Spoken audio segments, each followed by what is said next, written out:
साथियों नमस्कार। गोमती अकेडमी सुल्तानपुर में आपका हार्दिक स्वागत है।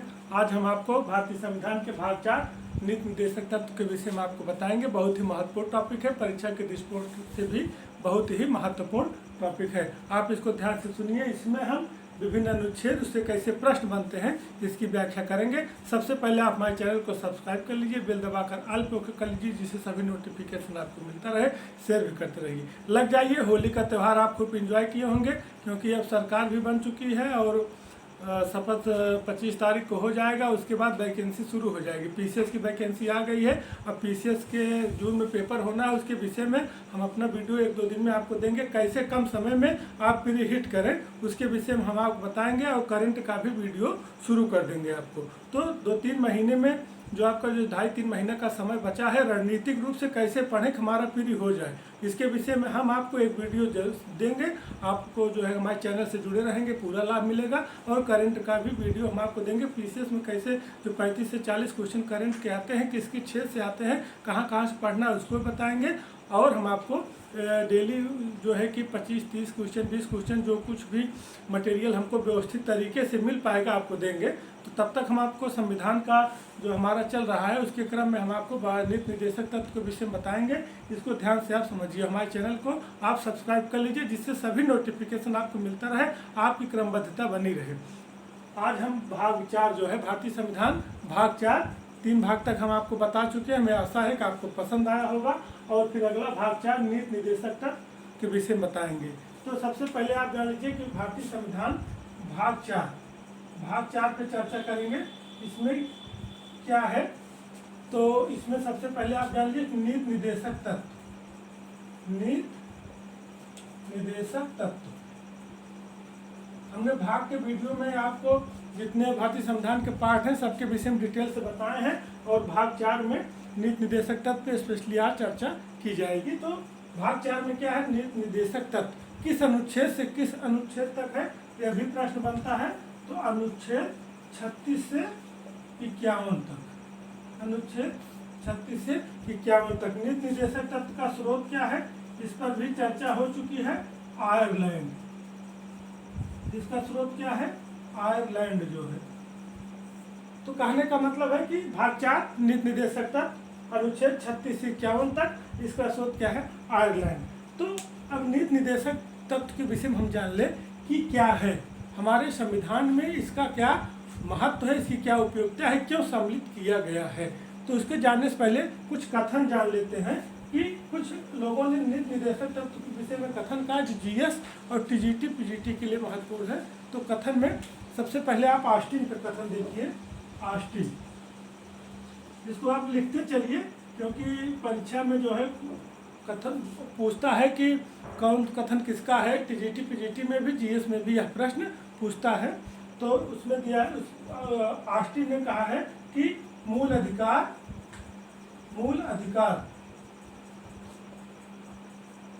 और नीति निर्देशक तत्व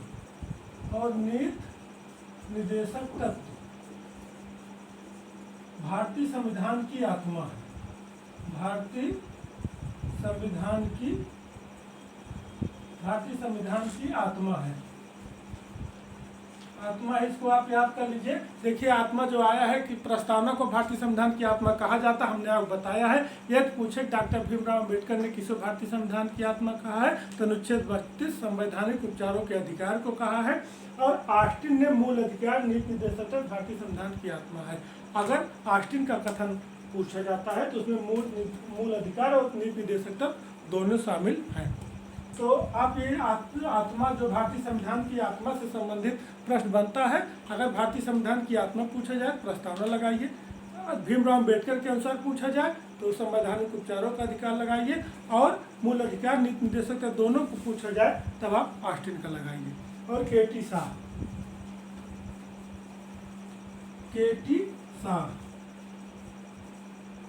उन्होंने कहा है कि नीति निर्देशक तत्व एक ऐसा चेक है जिसको बैंक अपनी सुविधा अनुसार अदा करता है।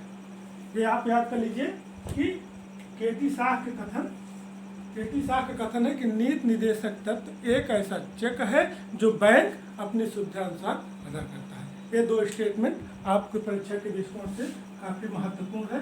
और कुछ चीज़ जान लीजिए कि नीति निदेशक तत्व क्या है।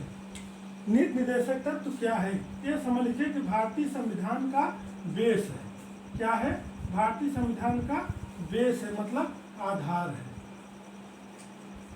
इसी को आधार बनाकर भारतीय संविधान बनाया गया है। इसमें हमारे राज्य के, हमारे सरकार के क्या कर्तव्य हैं उसको इसमें दर्शाया गया है।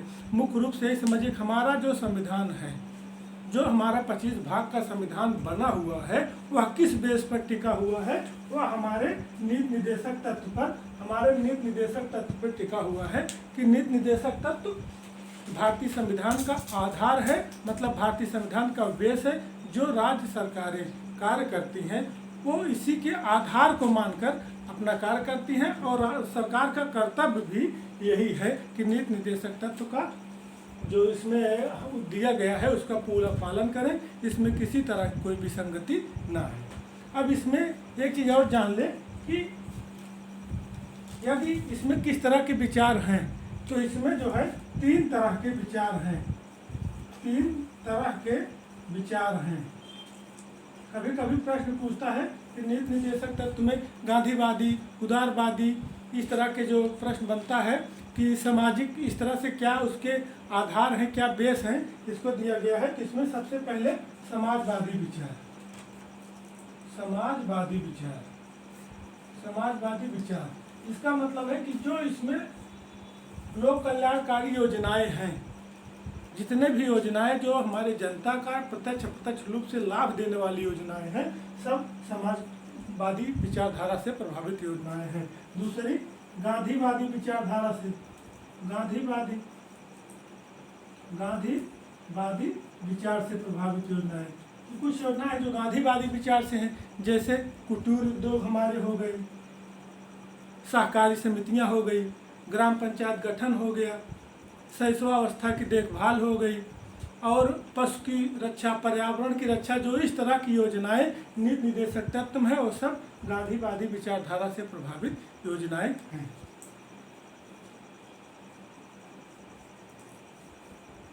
और कुछ इसमें बौद्धिक सिद्धांत भी है। बौद्धिक विचारधारा से संबंधित योजनाएं हैं। बौद्धिक विचार से संबंधित योजनाएं हैं, जैसे निःशुल्क विधिक सहायता हुई, समान सिविल संहिता हुई, तो इस तरह से समान कार्य के लिए समान वेतन हुआ।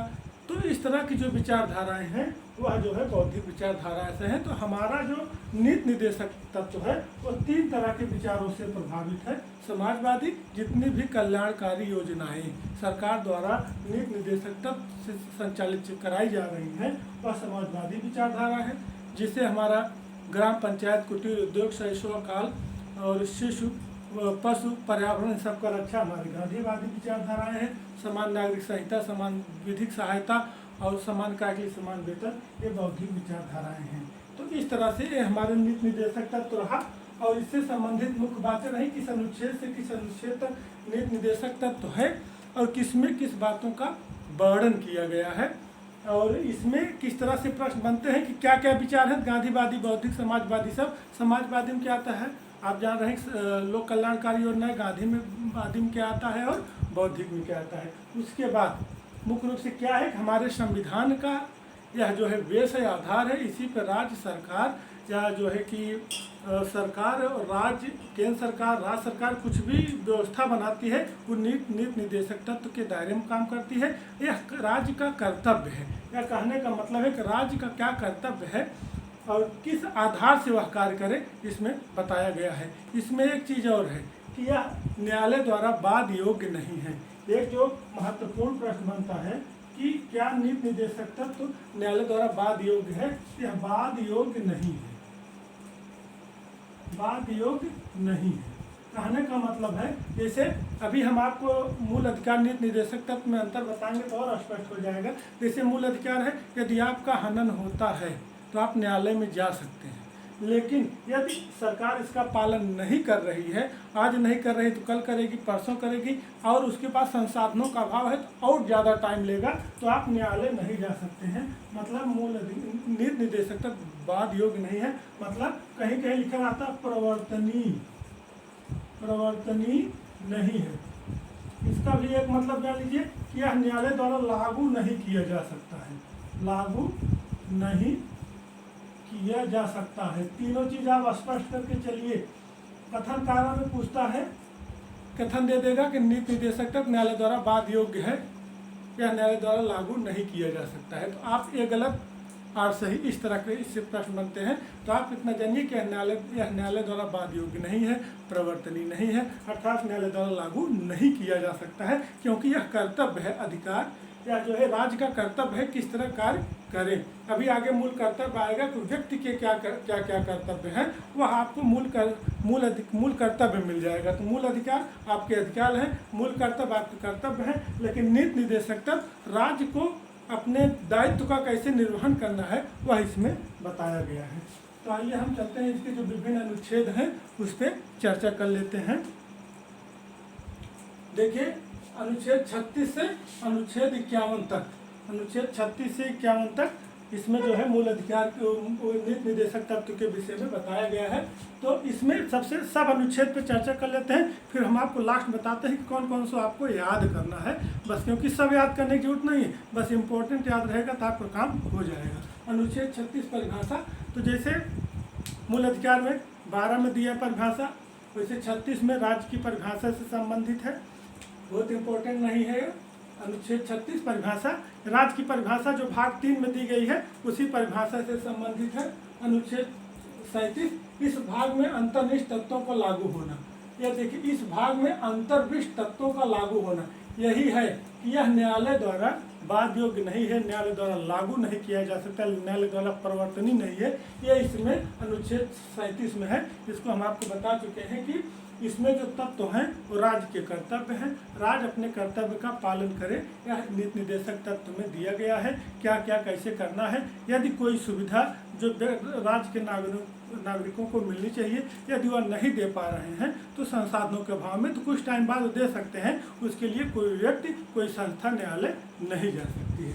अनुच्छेद 38, राज्य लोक कल्याण की अभिवृद्धि करने के लिए सामाजिक व्यवस्था बनाएगा। देखिए राज्य का कर्तव्य है कि इस तरह की सामाजिक व्यवस्था बनाए कि राज्य की लोक कल्याण की अभिवृद्धि हो, जनता के कल्याण की, पब्लिक के कल्याण की अभिवृद्धि हो, ऐसी सामाजिक व्यवस्था बनाए। उसमें कोई छुआछूत भेदभाव इस तरह के ना हो, कि सबका सामाजिक संतुलन बना रहे। राज्य ऐसी सामाजिक व्यवस्था बनाएगा कि लोक कल्याण हो।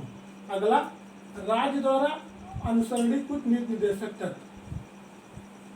अब इसको समझिए, इसमें कई हैं लेकिन इसमें 2 इम्पोर्टेंट है, इसको आप याद कर लीजिए कि 39 का और 39 का ये बराबर पूछा जाता है कि पुरुष स्त्री सभी को समान रूप से जीविका के पर्याप्त साधन प्राप्त करने का अधिकार।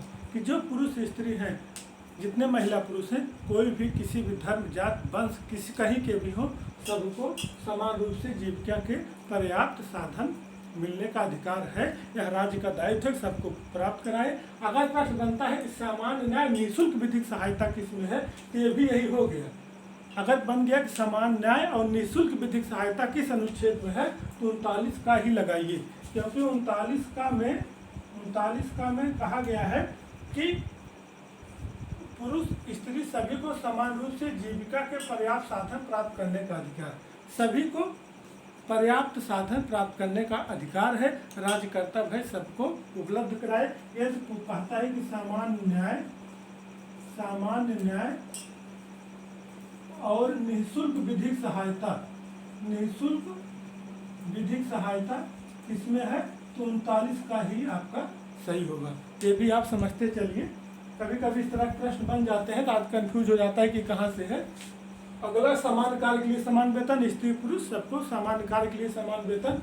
39 का बहुत बार पूछा जा चुका है, यह बड़ी महत्वपूर्ण है। 40 में ग्राम पंचायतों का गठन, जो हमारे ग्राम पंचायतों का गठन किया गया है, तो सबसे पहले देखिए भारतीय संविधान में इस बात अनुच्छेद 40 में कही गई थी कि प्रत्येक ग्राम सभा की ग्राम पंचायतें गठित होगी, उसमें प्रधान होंगे, सदस्य होंगे। तो इस तरह से जो बात नीति निर्देशक तत्व में कही गई थी, तो वही चीज़ आज देखिए चल रहा है कि हमारा भाग 9 में जो जोड़ा गया है कि ग्राम पंचायतों गठन, आज का वर्णन जो है यहीं से उठा के जोड़ा गया है। आज देखिए हर ग्राम सभा में ग्राम प्रधान है, सदस्य हैं, उप प्रधान, इस तरह जो काम है ग्राम पंचायत गठन बहुत इंपॉर्टेंट अनुच्छेद 40। 41 कुछ दशाओं में काम, शिक्षा और लोक सहायता पाने का अधिकार। अब देखिए कुछ दशाओं में काम, शिक्षा, लोक सहायता, जैसे कोई आदमी वृद्ध हो गया है, कोई आदमी विकलांग हो गया है, या किसी भी तरह से वह असमर्थ है, तो सरकार उसके लिए व्यवस्था बनाती है। वृद्ध के लिए वृद्धा पेंशन, विधवा के लिए विधवा पेंशन, विकलांग के लिए इसमें दिव्यांग, जैसे विकलांग के लिए दिव्यांग पेंशन। तो इस तरह, और दिव्यांग में देखिए किस तरह की इनको छूट भी मिलती है, यात्रा किराया, फार्म, कई तरह से इनको लाभ भी मिलता है। तो कहने का मतलब राज्य का कर्तव्य है कि जो अशक्त लोग हैं, जो समाज में जीविका अपना चलाने में असमर्थ हैं, उनके लिए सहायता करें, चाहे जिस वर्ग के हो, उसमें किसी प्रकार का भेदभाव न हो। तो ये कुछ दशाओं में काम, शिक्षा, लोक सहायता पाने का अधिकार सबका अधिकार है। आप पात्र हैं, आप लोक सहायता पाएंगे। काम की न्यायसंगत मनोविचित दशाओं में प्रसूति सहायता का उल्लंघन। देखिए ये बहुत इम्पोर्टेंट है कि काम की न्यायसंगत और मनोविचित दशाओं का तथा प्रसूति सहायता। तो जैसे आपको काम की न्यायसंगत, जैसे आप जिस योग्य काम करने लायक हैं, सरकार काम की भी व्यवस्था करती है। आप काम करते हैं, कहीं जाते हैं, तो आपको काम करने का पूरा अधिकार है, आप काम कर सकते हैं। प्रसूति सहायता देखिए आंगनबाड़ी कार्यक्रमों के माध्यम से जो संचालित किया जाता है कि जो क्या कहते हैं, प्रसूति, जो गर्भवती महिलाएं हैं उनको जो है कि पोषण आदि के लिए सरकार पैसे की व्यवस्था करती है, और उनके लिए जो है कि पुष्टाहार की व्यवस्था करती है, जिनके उनका स्वस्थ रहे, बच्चा दुरुस्त रहे। ये तो प्रसूति सहायता की बात आती है। तो अनुच्छेद 42 आप लगाइए। अभी आंगनबाड़ी कार्यक्रम हर ग्राम सभा में चलाए जाते हैं, और आंगनबाड़ी है भी, तो उनका एक काम रहता है कि छोटे बच्चों के जो जो कहते हैं कि गर्भवती महिलाएं हैं, उनके लिए जो सरकार लाभ देती है उससे भी उनसे जुड़े रहते हैं, और बीच बीच में पोषाहार के माध्यम से उनको पोषाहार की भी व्यवस्था सरकार करती है और निःशुल्क करती है। अनुच्छेद 43 कामगारों के लिए निर्वाह मजदूरी आदि। कामगारों के लिए निर्वाह मजदूरी, जो कामगार हैं जो काम करते हैं उनके लिए निश्चित मजदूरी होती है, इससे कम उनको मजदूरी नहीं दी जाएगी।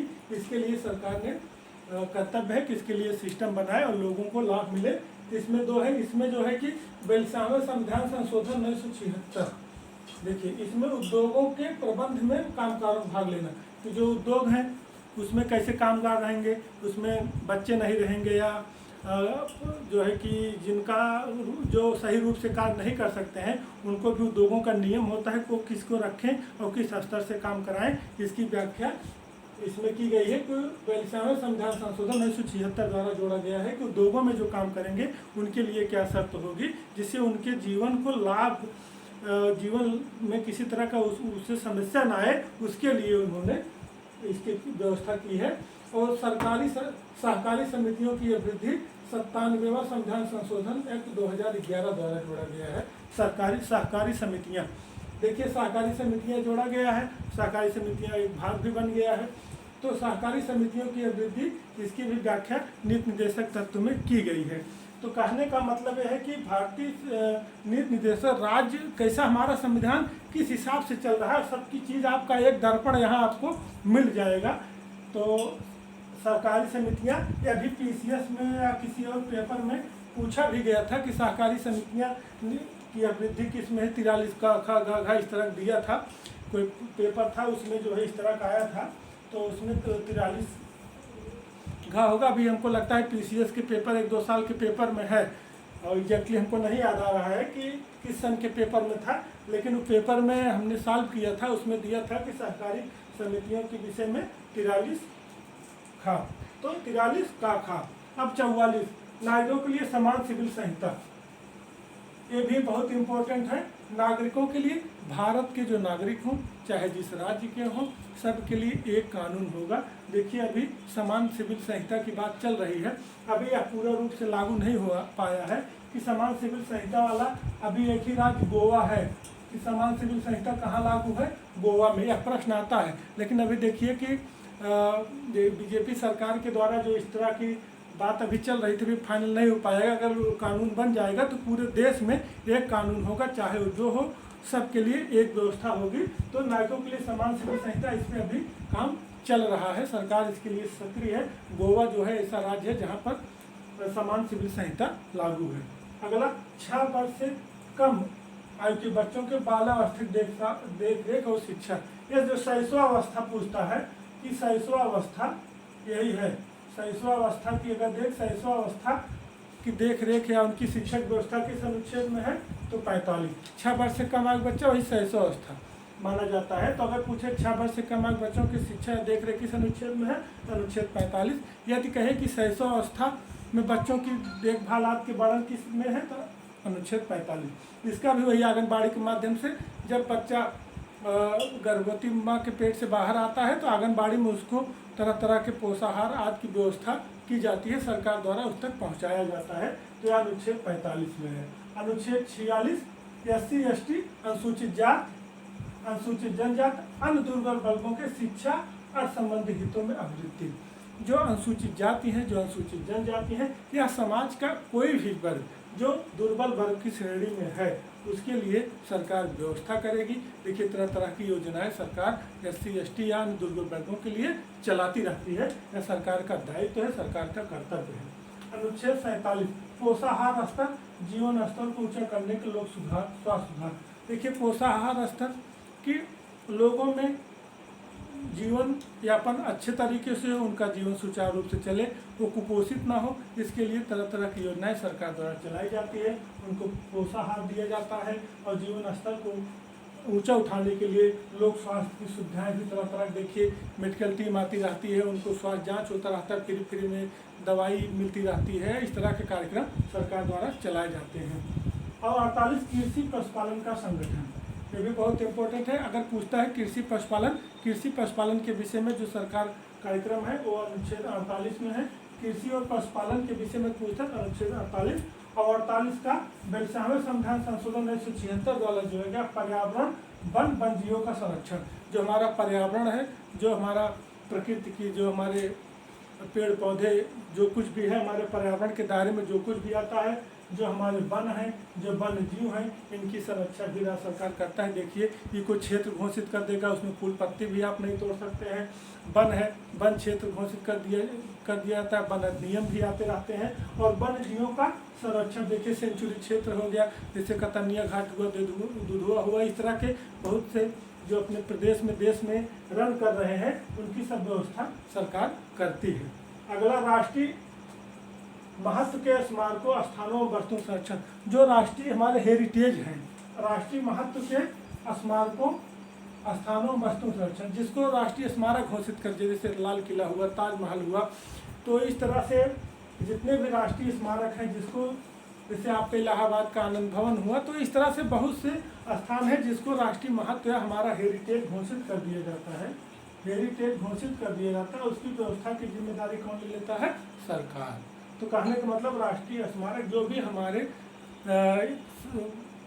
स्मारक है, हेरिटेज है, उनकी भी व्यवस्था की जिम्मेदारी सरकार की होती है। उसका भी वर्णन अनुच्छेद 49 में है।